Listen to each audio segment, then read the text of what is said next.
नमस्ते और welcome to AI बुकवर्स, जहां एआई बुक्स ही नहीं पढ़ता बल्कि उनके बारे में बातचीत करता है।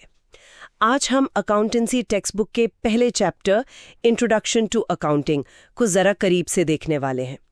ये चैप्टर जो है अकाउंटिंग की पूरी दुनिया का एक दरवाज़ा सा है। बिल्कुल बिल्कुल, एंट्री पॉइंट कह सकते हैं। तो चलिए शुरू करते हैं। पहली बात जो मुझे दिखी वो ये कि कैसे अकाउंटिंग का रोल इतना बदल गया है। मतलब सदियों पहले तो ये सिर्फ हिसाब किताब रखना था। हाँ, वही बस रिकॉर्ड रखना। पर आज ये उससे कहीं ज्यादा है ना? बिल्कुल, टेक्स्ट बुक भी यही जाती है। पहले अकाउंटेंट का काम था बस लेन देन दर्ज कर दो, खत्म। पर अब वो सिर्फ रिकॉर्ड कीपर नहीं है। अच्छा, तो अब क्या है? अब वो बिजनेस के जो फैसले होते हैं ना, उस टीम का अहम हिस्सा है। वो जरूरी जानकारी देते हैं। तो आज अकाउंटिंग मतलब सिर्फ बही खाता या फाइनल अकाउंट्स बनाना नहीं है। हाँ, और ये बात तो काफी दिलचस्प है कि कैसे नए नए फील्ड्स खुल गए हैं। इसमें जिक्र था जैसे फोरेंसिक अकाउंटिंग। जी, फोरेंसिक अकाउंटिंग जो फ्रॉड वगैरह पकड़ने में मदद करती है। हाँ, और e commerce accounting, online payments के लिए सिस्टम बनाना। बिल्कुल। और तो और एनवायरमेंटल अकाउंटिंग तक का जिक्र है। दायरा बहुत बढ़ गया है। सही में। और ये बदलाव क्यों आया? क्योंकि अकाउंटिंग अब वो जानकारी दे सकती है जिससे मैनेजमेंट हो या और लोग हों वो बेहतर फैसले ले सकें। इसीलिए तो अब इसे एक सूचना प्रणाली कहा जाता है, एक इंफॉर्मेशन सिस्टम।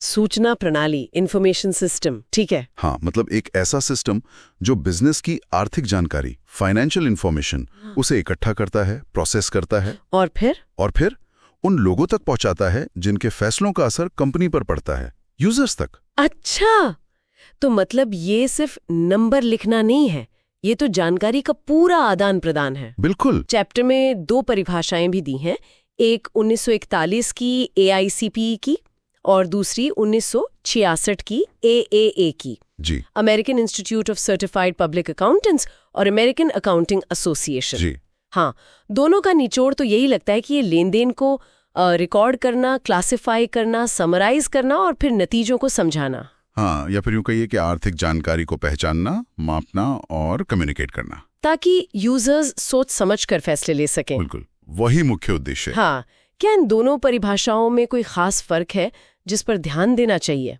देखिए, एक दिलचस्प पॉइंट है। जो AICPA वाली परिभाषा है 1941 की, वो इसे एक कला यानी आर्ट कहती है। कला। अच्छा। हाँ, जिसमें शायद वो व्यक्तिगत सूझबूझ, जजमेंट, अनुभव, इन चीजों पर जोर है। जबकि जो AA वाली परिभाषा है 1966 की, वो इसे एक प्रक्रिया यानी प्रोसेस बताती है। प्रक्रिया? जो इसे ज्यादा व्यवस्थित, सिस्टमैटिक तरीके से देखती है। तो ये दिखाता है कि समय के साथ नजरिया भी कैसे बदला, सिर्फ एक हुनर से एक पूरी व्यवस्था की तरफ। लेकिन दोनों का एंड गोल एक ही है। हाँ, बिल्कुल। एंड गोल वही है, यूजर्स को सही जानकारी देना ताकि वो अच्छे निर्णय ले सकें।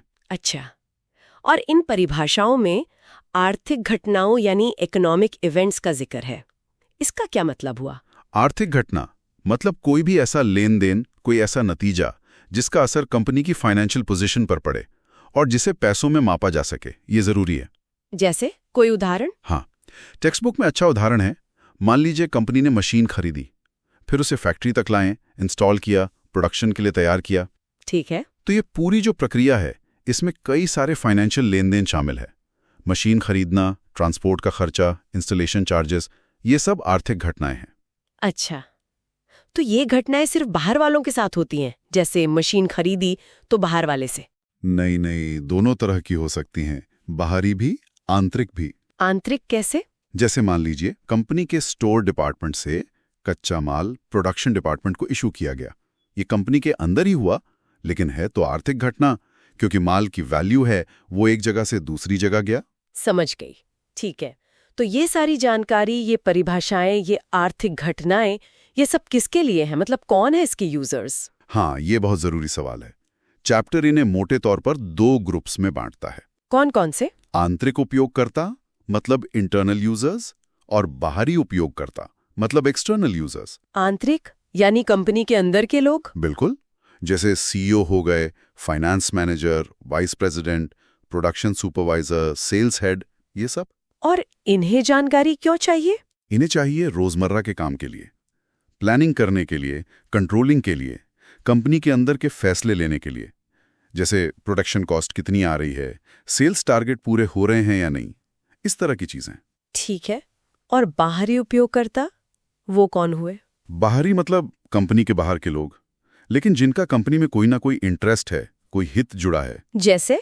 जैसे निवेशक, इन्वेस्टर्स। वो पैसा लगाने से पहले देखना चाहेंगे ना कि कंपनी मुनाफे में है या नहीं, भविष्य कैसा है। हाँ बिल्कुल। फिर लेनदार, क्रेडिटर्स, जैसे बैंक हो गए, या वो सप्लायर्स जो कंपनी को उधार पर माल देते हैं, वो देखेंगे कि कंपनी अपना उधार चुका भी पाएगी या नहीं। सही बात है।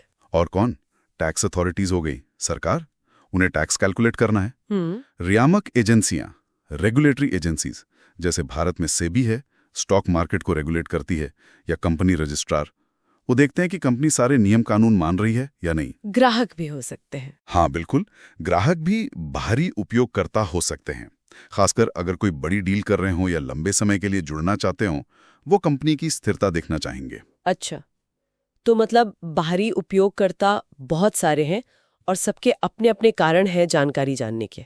जी हाँ, सभी जानना चाहते हैं कि कंपनी कैसी चल रही है, क्या उस पर भरोसा किया जा सकता है, क्या वो फाइनेंशियली मजबूत है, क्या वो कानूनी तौर पर सही काम कर रही है। तो कुल मिलाकर देखें तो इस पहले चैप्टर का निचोड़ यही है कि अकाउंटिंग सिर्फ हिसाब किताब नहीं है।